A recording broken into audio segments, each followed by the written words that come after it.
Alawi sebagai cucu Nabi dosa besar, dambun kabir, yajibu alaihin nar illam yatubu. Kalau tidak tobat neraka, yakin seyakin-yakinnya mereka neraka. Kenapa? Karena sudah jelas 1 tambah 1 itu 2, dia katakan 22. Pokoknya 1 tambah 1 22.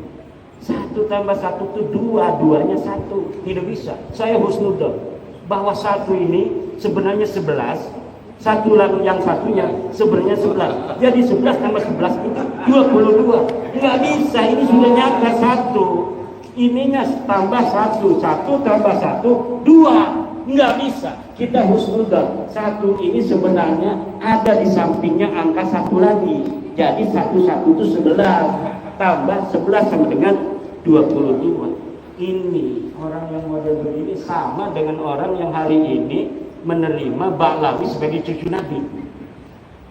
Diskusi terdaeket, diminta dalilna tapi mereka menganggap orang-orang yang membatalkan nasab Ba'lawi bukan keturunan Nabi, bukan keturunan Nabi bil yaqin, itu sebagai orang-orang pemecah belah umat. Yang mecah belah umat Rasulullah itu ente. Yang bakalnya nanti di hari kiamat orang akan menjadi bingung, orang akan menjadi tidak bisa membedakan mana Imam Mahdi asli dan mana Imam Mahdi palsu. Jangan-jangan mereka tidak percaya adanya Imam Mahdi. Dikatakan di dalam ajaran Ahlussunnah wal Jamaah bahwa nanti di hari kiamat Imam Mahdi itu akan keluar dari mana? Dari keturunannya Rasulullah Muhammad sallallahu alaihi wasallam. Lah kalau sekarang ini keturunan palsunya kita biarkan, bisa jadi keturunan palsu ini yang akan mengaku sebagai Imam Mahdi di kiamat nanti. Dan ini berbahaya buat persatuan umat Islam dikalau umat Islam sedang menghadapi Dajjal, menghadapi pasukan Ya'juj Ma'juj di masa depan. Ini luar biasa. Konsekuensinya berat. Husnudon kepada sesuatu yang jelas sudah nyata. La ibrata bil dhannil bayyini khata'u. Tidak bisa dihitung don yang salahnya. Ba'lawi bukan cucu Nabi ini sudah nyata salahnya, sudah jelas terputus, kitabnya tidak ada, nasabnya bukan orang. Kenapa masih menerima Ba'lawi sebagai cucu Nabi? Kecuali mereka memang ingin menyakiti baginda Nabi besar Muhammad sallallahu alaihi wasallam. Kalau tidak, taubat sebelum mati. Sebelum mati masih saja membela-bela. Yukhafu alaihi su'ul khatimah. Yukhafu alaihi su'ul khatimah illam yatub. Biman qabila anna Ba'lawi min dirati Rasulillah yukhafu alaihi su'ul khatimah illam yatub. Tub halan, tub halan, tub halan, insyaallah yughfarlah. Kalau tidak tobat bahaya itu. Kecuali belum ada dalil. Dulu orang-orang tua kita insyaallah masuk surga ya. Dulu sebelum tahun 2022 orang yang mengakui Ba'lawi sebagai cucu Nabi mati mengakui Ba'lawi cucu Nabi, insya Allah diampuni.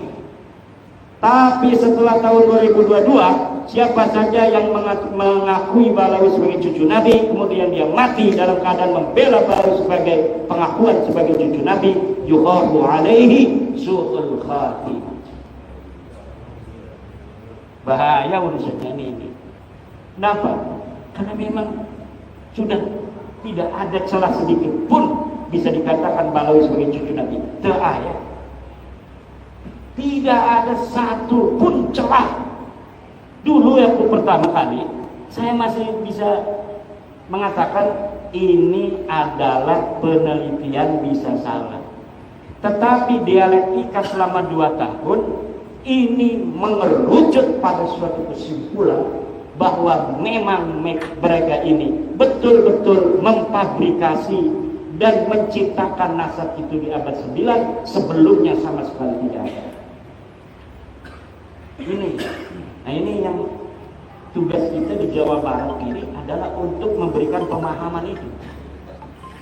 Wah katanya nanti memecah belah umat. Ya Nabi Muhammad datang ke Arab Saudi, itu di Saudi, ketika membawa kebenaran Islam, ya tentu ada yang menerima, ada yang menolak. Yang menolak dari Bani Hashim ada Abu Lahab, pamannya Nabi. Yang menerima dari keluarga Nabi ada siapa? Hamzah, Abbas. Berperang mereka. Tapi ujungnya qul ja'al haqq wa zahaqal batil innal batil kana zahuqa. Yang benar pasti menang. Yang menang pasti benar. Enggak. Yang benar pasti menang. Kalau ada orang batil menang itu sementara. Tapi ujungnya dia akan kalah, hancur. Itu Al-Quran yang mengatakan wa qul ja'al haqq wa zahaqal batil innal batila kana zahuqa. Ini yang harus ditanamkan kepada para pengurus Jawa Barat, pengurus wilayah, pengurus DPD, bahwa kita ini walaupun orang-orang lemah ilmu, lemah duit, tetapi tugasnya mirip sama Rasulullah, mirip dengan para sahabat-sahabat masa lalu, melawan orang-orang kufar Makkah, melawan orang-orang musyriki Makkah yang luar biasa. Mereka menguasai sumber daya di Makkah waktu itu, baik sumber daya ekonomi maupun menguasai sumber daya kepemimpinan. Tetapi Rasulullah munfaridan, sendirian saja pertamanya, dengan keyakinan yang luar biasa. Kemudian istrinya ikut. Kemudian siapa? Imam Ali, ponakannya, bukan ponakan, sepupunya ikut. Kemudian Abu Bakar ikut. Kemudian Sayyidina Umar ikut. Lama-lama kemudian banyak, dan akhirnya menjadi kekuatan di dunia hari ini yang paling tinggi dari sisi keyakinan kepada Tuhan adalah di antaranya agama Islam. Walaupun belum mayoritas di dunia ini, para dulur-dulur sekalian, Islam itu bukan mayoritas. Yang sekarang mayoritas adalah Kristen. Islam nomor 2. Nomor 2 itu Islam. Tapi pertumbuhan terbesar sejak beberapa puluh tahun ke belakang, diprediksi Islam akan menjadi mayoritas beberapa puluh tahun lagi. Ke depan itu kita musuh dalam tanda kutip, musuh di TikTok segala macam itu, bukan dengan orang-orang ahli kita. Kayak sekarang kan Ustadz Wafi itu debat-debat dengan orang Kristen, dengan orang Protestan, dengan orang Katolik. Masa depan musuh kita itu adalah orang-orang ateis, agnostik, yang mereka sama sekali tidak percaya kepada Tuhan.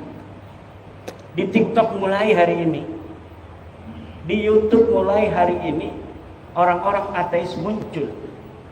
Mereka pertama ingin mendapatkan kesamaan hak di negara Indonesia, bahwa walaupun negara kita ini berdasar Pancasila dengan sila pertamanya ketuhanan yang Maha Esa, tetapi orang-orang ateis ingin diberikan hak juga. Nah ini ke depan musuh kita ini adalah orang-orang ateis.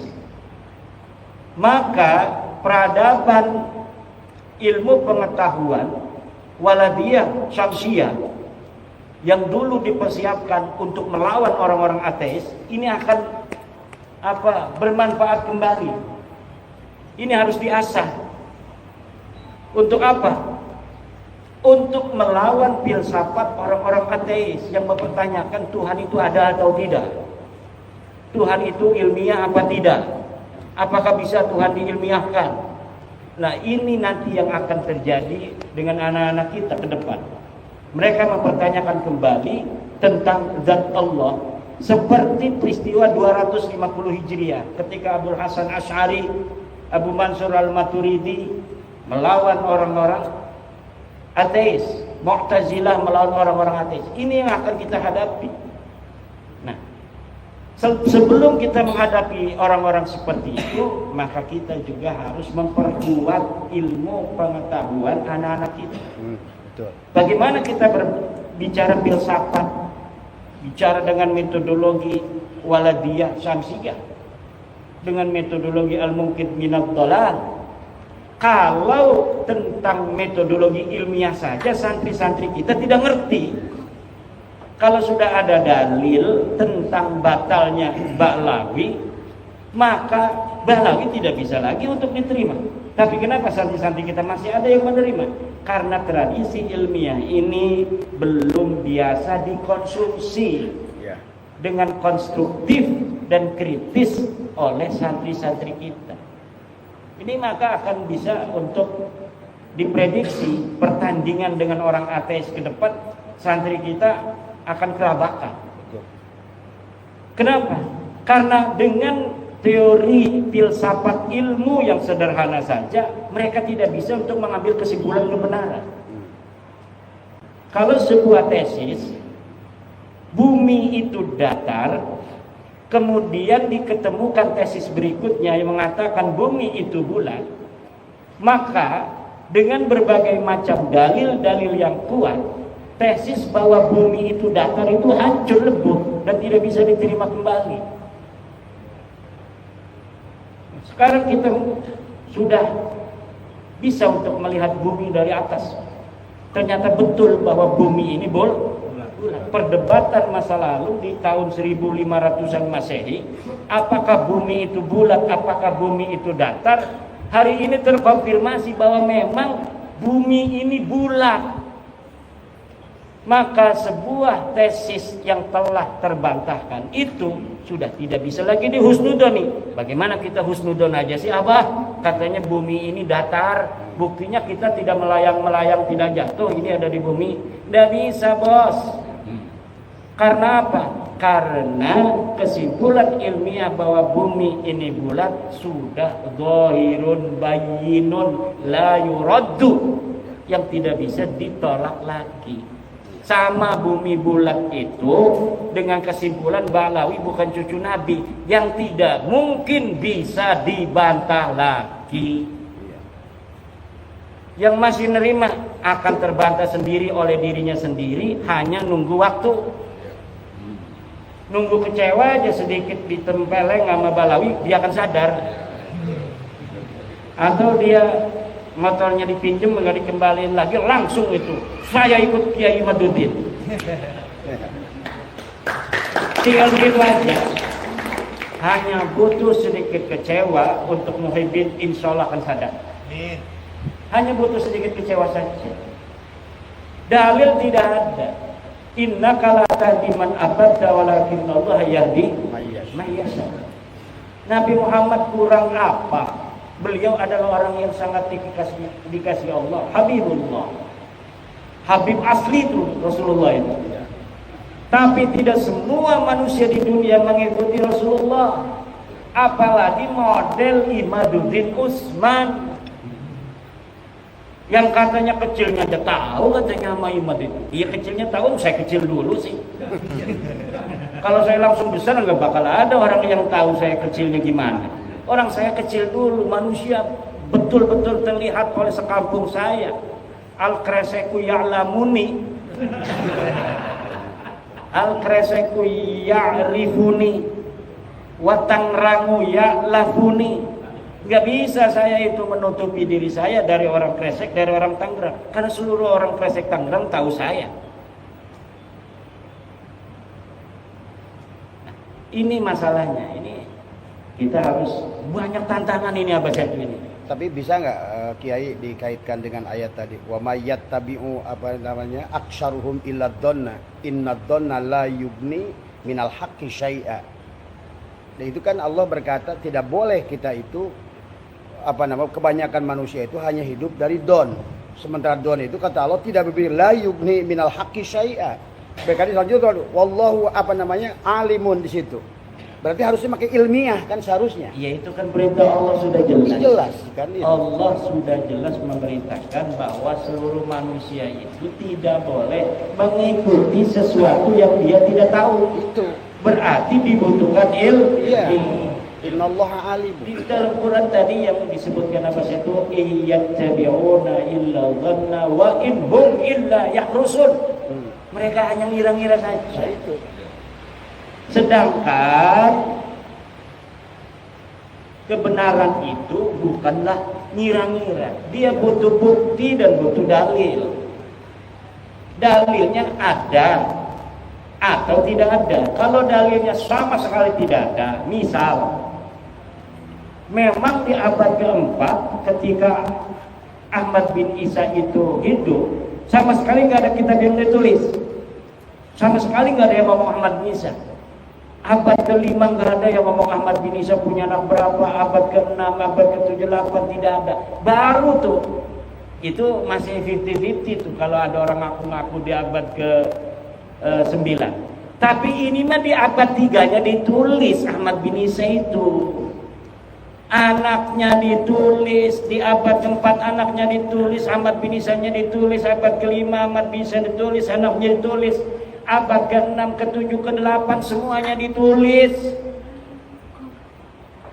Tidak ada Ubaid di sana. Di abad 9 baru ada Ubaid, katanya anak Ahmad bin Isa, udah jelas itu bohongnya.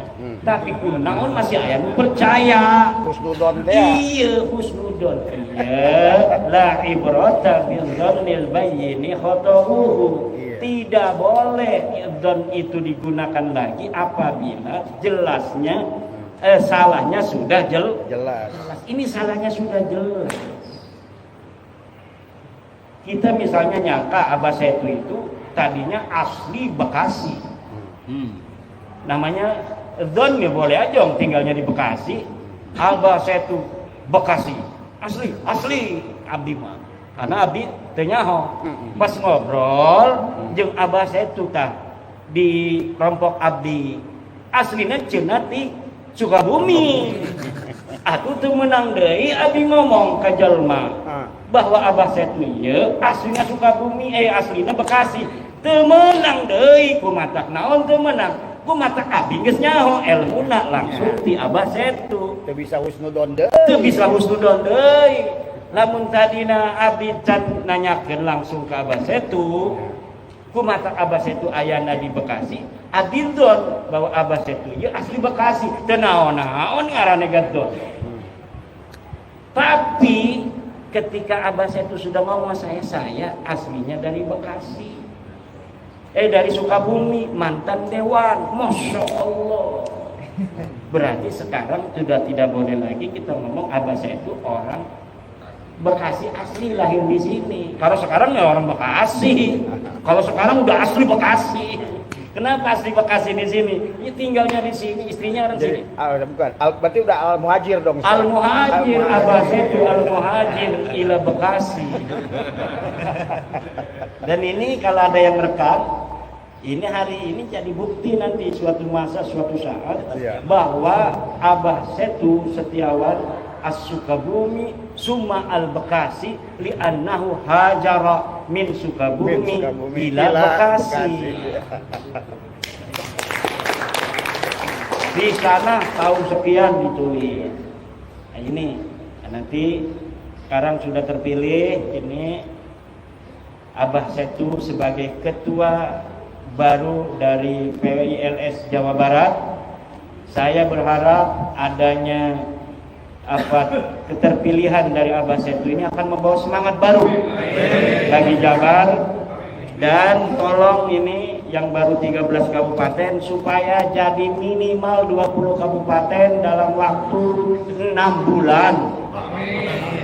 Jadi tugas dari saya sebagai ketua karateker tim pemilihan ketua PWLS Jabar yang hari ini sudah konklusif bahwa Abah Setu sebagai ketua Jabar memohon kepada ketua terpilih dan jajaran nanti agar dalam waktu 6 bulan dari 27 kabupaten kota ini 20 kabupaten sudah terbentuk PWLS demi tanah Pasundan.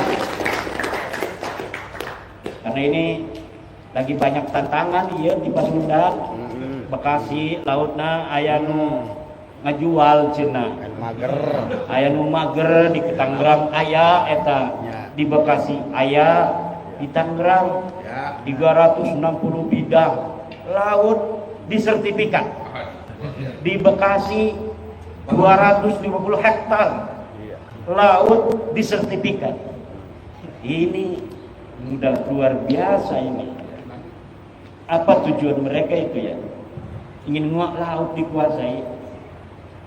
Apa lebih murah dia itu ya? Kalau beli di Bekasi kan mahal itu di Bekasi tanah. Tapi di Tangerang kan masih murah itu tanah. Tapi mereka mau juga di laut. Padahal itu PIK 2 dia sudah beli tanah itu mulai Kosambi sampai ke Muncung itu ribuan hektar tanah darat. Tanah darat ribuan hektar, ada PSN nih 1.700 hektar mau diambil juga, kan lumayan dia tidak menyiapkan sarana sosial, sarana umum. Nanti sarana umumnya dari tanah PSN ini. Jadi dia ini aji mumpung, dia beli tanah ribuan hektar, tapi nanti dia tidak menyiapkan wisata untuk umat, untuk masyarakat dari tanah dia yang dia beli. Tapi dia fasilitas sosialnya, pasum dan pasosnya itu nanti dari PSN itu, tanah rakyat, tanah asli dari masyarakat Tangerang itu. Nah ini pinter, makanya jadi pengusaha itu kudu pinter. Cuma sayang, ini dia sudah beli ribuan hektar di sawah itu di darat, PSN di tengah itu dikuasai, laut juga mau dikuasai. Dan ini yang hari ini kemudian memicu gejolak di Tangerang. Nah, kalau menteri-menteri yang sekarang sih mungkin dia tidak ikut, tapi menteri dulu ngegeber-geber gitu. Luar biasa. Bupati yang zaman dulu ikut-ikutan ngegeter-geter ini, Bupati Bekasi Bupati Tangerang, sekda segala macam ini. Nah ini tantangannya banyak Jawa Barat. Ya, menteri-menteri ya secara bil jumlah sih banyak yang bagus, tapi banyak juga yang masalah. Dari anak buah Pak Prabowo ini, Pak Prabowo-nya kan luar biasa, semangatnya anti penjajahan, kita harus menunjukkan jati diri bangsa. Tapi beberapa menterinya ada yang bermasalah.